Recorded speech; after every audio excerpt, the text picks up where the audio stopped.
Anandamayi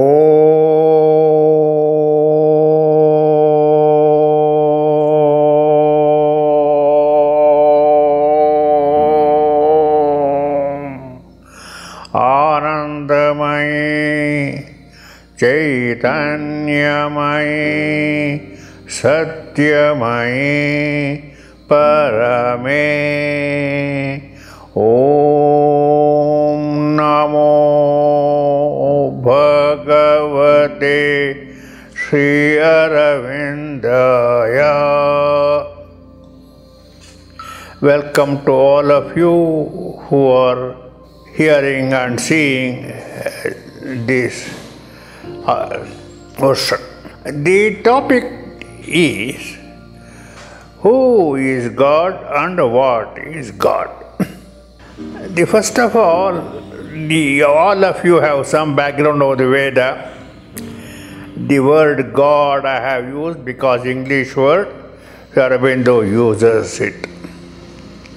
Apparently, the word God means G, one who generates, one who ordains or governs, and D, destroyer. My point here is our version is quite different. The Veda uses the word Deva. Not one but many. Some of you know the names: Surya, Savitar, Agni, Indra, Soma, Saraswati, Ila, Bhagavati and others.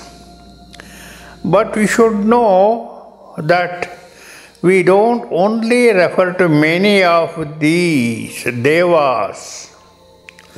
There is one supreme one known as that. Tad Ekam. Ekam means one. That one. All these different Devas are all aspects of this Tadyek.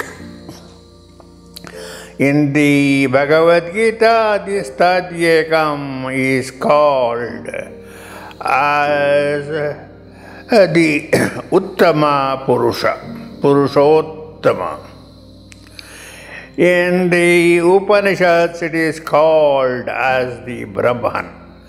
Therefore, Brahman is same as the Tadyekam, same as the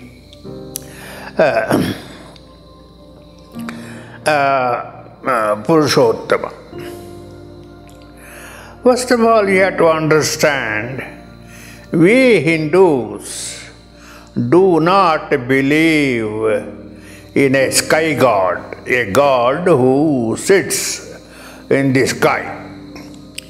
Our Tadyekam, that soul one, stays in every living creature. All human beings, all animals, everything, bacteria, everything, all living beings, he is there. Apart from that, he is also what we call a separate idea. The transcendental version is also there. He also watches what each human being, living being does. So you have to understand, even though we call him as the one, he is everywhere. Krishna says, most of the Hindus believe in a soul, Jivatma. And Krishna says, I have become the Jiva. Jivo Bhutva in the 7th chapter. Therefore, you have to understand the supreme power, Jiva, is not limited to your own human body. No, it is also everywhere. People in the beginning cannot understand this. You are speaking of a God. or the Tadyekam, who is everywhere. There is no separate God for me or you. So this is what we call as not easily explainable, but you have to understand that. What is it? That he is simultaneously in every living being. At the same time, he watches all the things everybody does. Therefore, our idea is we can broadly divide the human beings. I focus on human beings. Remember, there is only one. There is no conception of a supreme devil, etc. in our Hindu tradition, or in the Vedas, or in the Upanishads.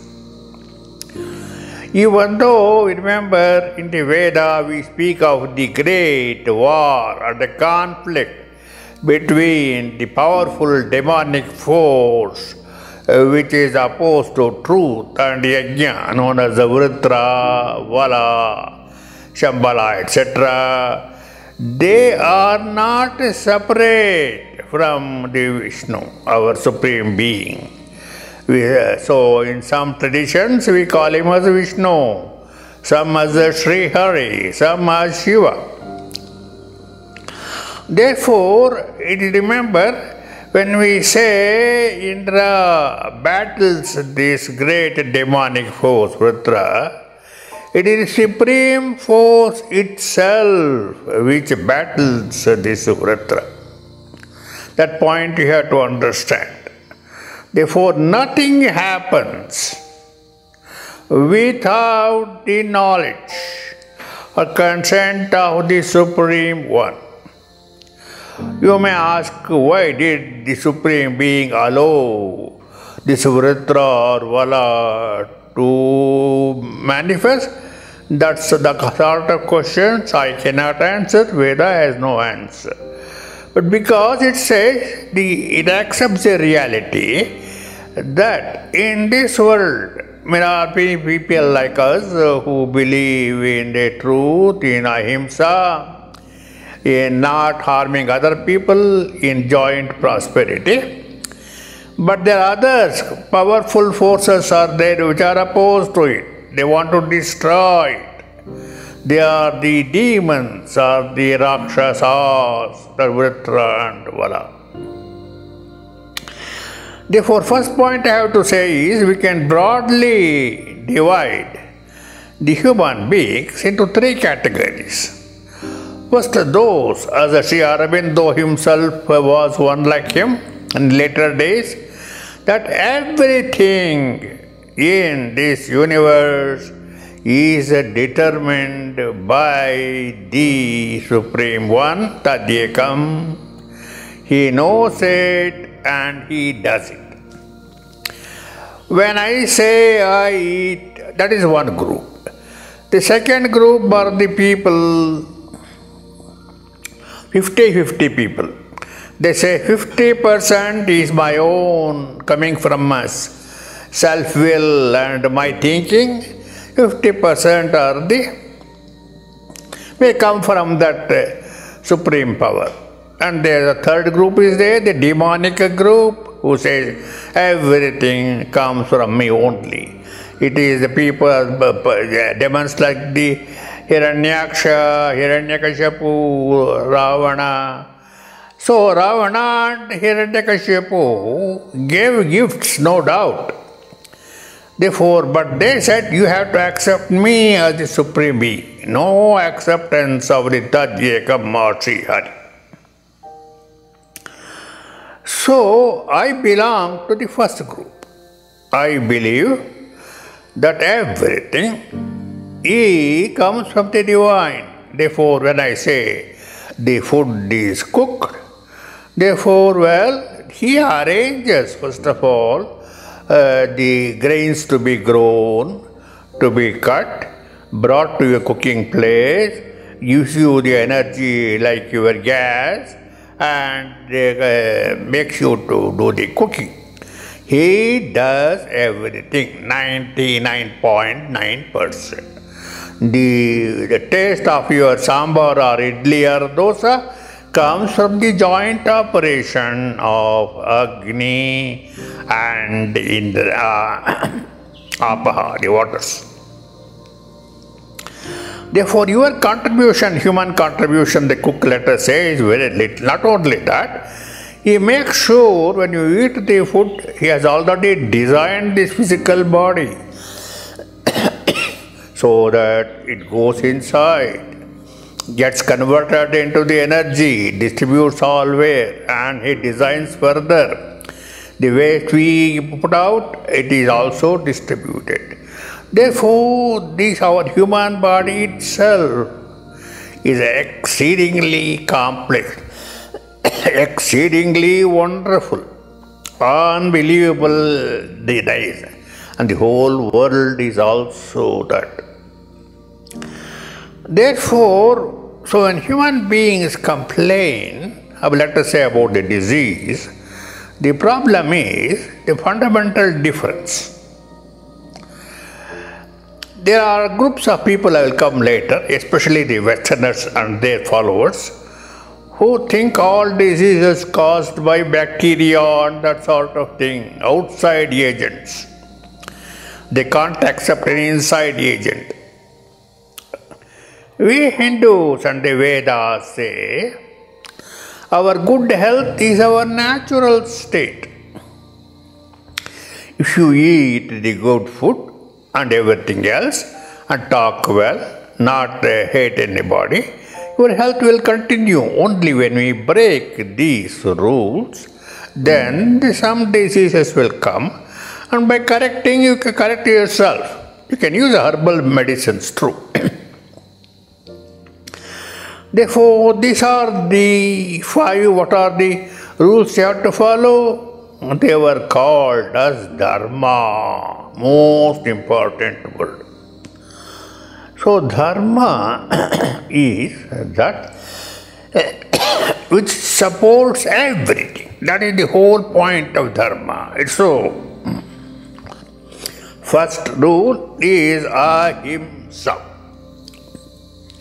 Remember, this world, this is not a property of human beings. It is shared by all. Therefore, each human being should do as little harm to all other living creatures. He should not mindlessly cut down trees or harm animals for their flesh, etc. That is Ahimsa. Ahimsa is not simply not killing another human being. That is bad. It is much, much broader. That is making sure that you grow more trees and have more flowers, give direct, see all these sort of hungry people and everything. First. Second, develop the habit of being straightforward and speaking the truth. Satya. Ahimsa Satya. Third, understand each human being is different, therefore don't take property which belongs to other people. A property, it means basically gold and others. Land doesn't belong to anybody, does it? Fourth is most interesting, Brahmacharya. Control of our senses. It is not mere chastity. In everything we do, in our sight, in our hearing, we practice this control of senses, what we should see and what we should not see. So our mantra states, Bhadram Karnebi Shunuyama Devaha. May we hear only what is pleasant, good for all people. And lastly, aparigraha, don't be carried away by all the advertisements. Therefore, these 5 rules. What are they?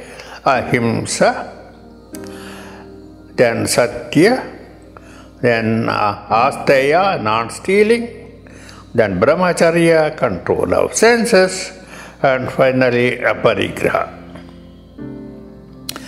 Therefore, you have to understand closely this idea of the karma. When you do actions, good or bad, all of us are always involved in some action or the other. All of us are dynamic. There is nothing like we always staying quiet. No. Therefore, we are doing either good or bad actions. We cut down a tree, that's bad. We abuse a person, that's bad. And therefore, we congratulate a young person, that's good. We give gifts to old persons, good. Giving gift is always good because whenever you give anything, it comes back to you. Remember again and again, I told you, nothing belongs to us. You see, every work, karma has a phala, true. But who does the work? It is Supreme Being Himself. Therefore, it doesn't belong to me. Who am I? I am a caretaker of this body. Not a good caretaker even. Incompetent caretaker of the body. Therefore, I don't say, this finger belongs to me. It is the fingers which use legs, everything. All of it belongs to Him. Therefore, the point we have to understand here is that only when if you don't do work, negative things automatically come by. But remember, each person is different. Each one being. There is a soldier who spends all his time in the cold weather guarding the country. He is different from the ordinary person sitting in his room. Therefore, there is a judge within you. He basically judges what things are done good and what bad things you have not good. And therefore, correspondingly, we have what we call as the rebirth. Rebirth is not simply a punishment, no. It is an opportunity for getting newer experiences. Therefore, many of us who have several languages are only because we had exposed to these languages in our earlier birth. That's all. So we say people who are almost nothing, they is their first birth. Therefore, they don't know how to eat properly or how to walk properly. That is their first birth. That's all. Therefore, in some sense, what is the way? Keeping healthy, following these 5 rules, ahimsa, satya. You should understand our devas are not interested in finding fault. They don't keep any bad book. They are always encourages to learn everything. If you make a mistake, we can correct. We people are used to making mistakes. Therefore, Sri Aurobindo says, pain is the hammer of the gods to beat the dead resistance of mortal hearts. We have bad habits, we continue. Therefore, only the pain, the hammer pain, only can again make us feel, we should really come back. And that sort of thing. Therefore, next question is, we pray, no problem. What is the point of our living?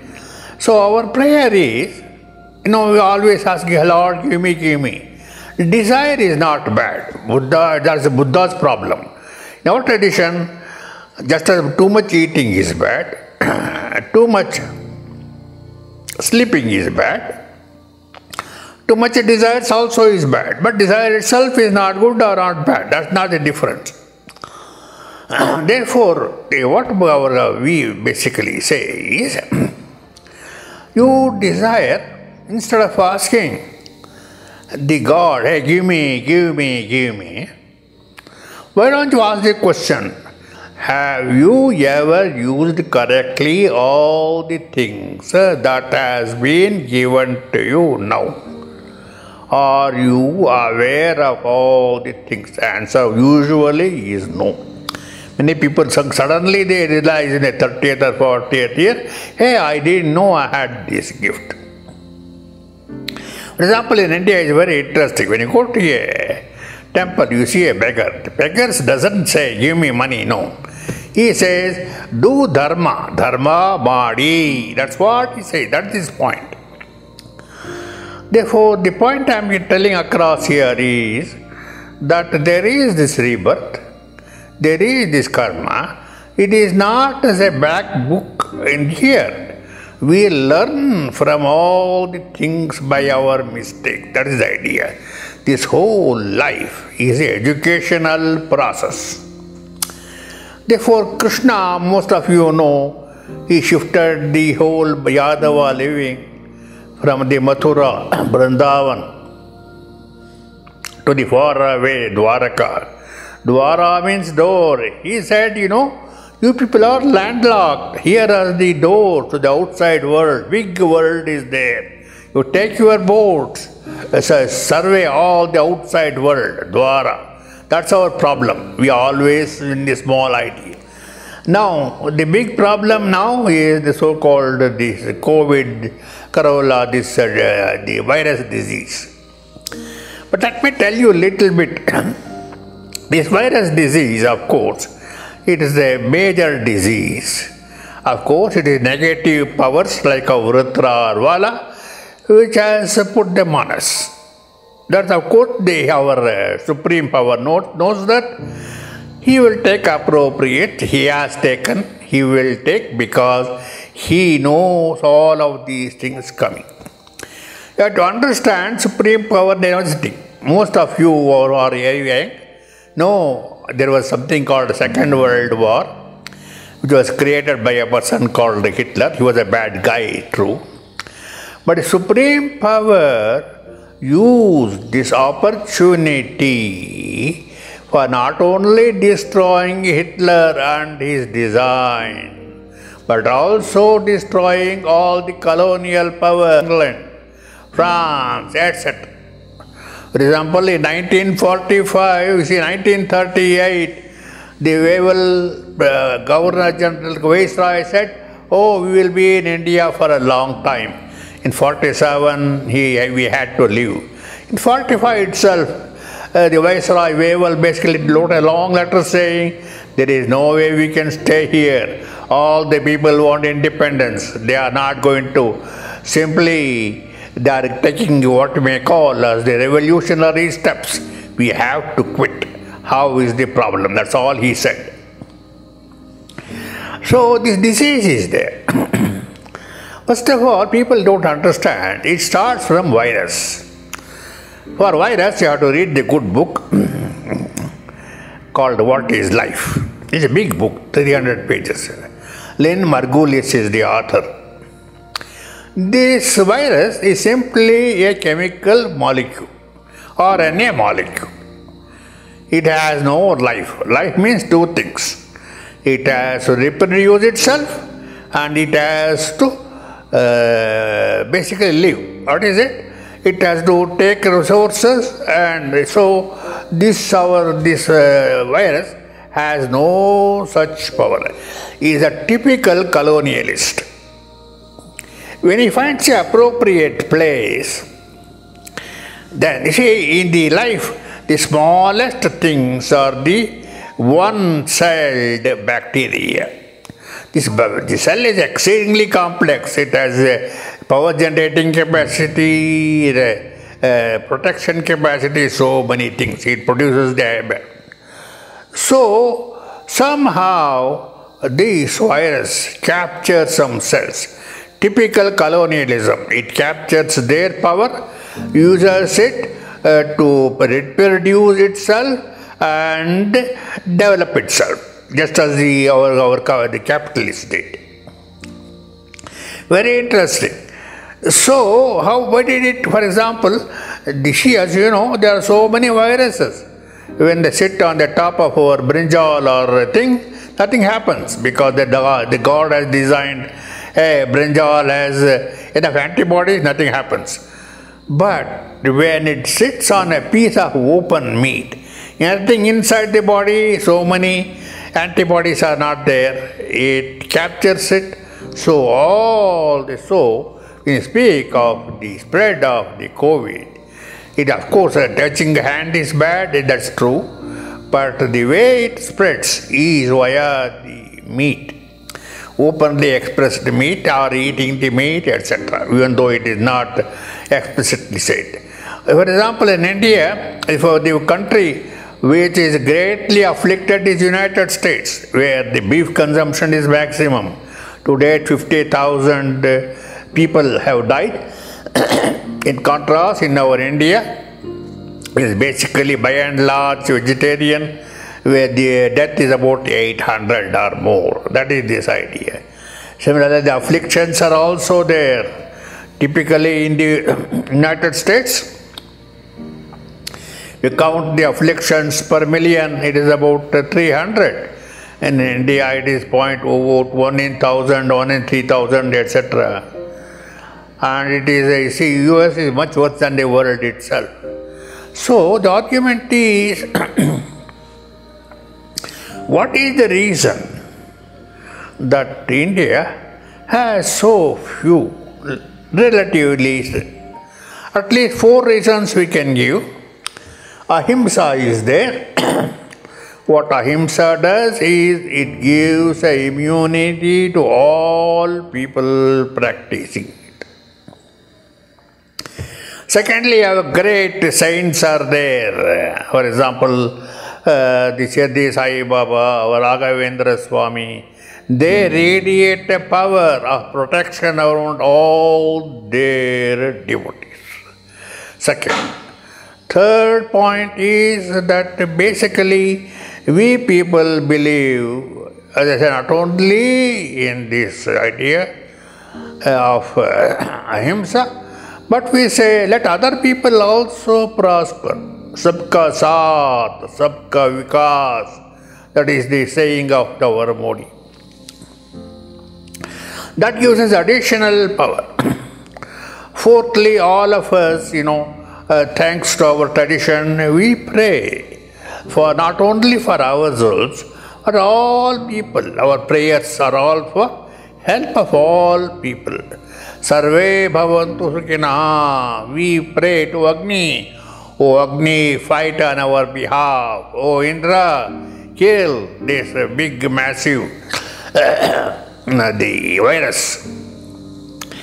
So, and finally, the great power of Modi. Here, you have to notice, I will take 2 more minutes, I will give 30 minutes.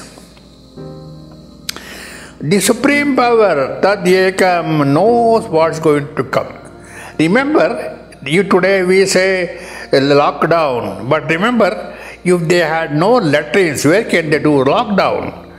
They had to cook the food. If they had no gas inside, how can they cook the food? Therefore, they want money, but how can they go to bank? Therefore, the supreme power made Modi to do all these things. He gave electricity to all the people. He made about 36 crore, that is 360 million. The population of the United States gave them all the bank accounts. And of course, he gave all of them the LPGs and also latrines for all the 18 million people, etc.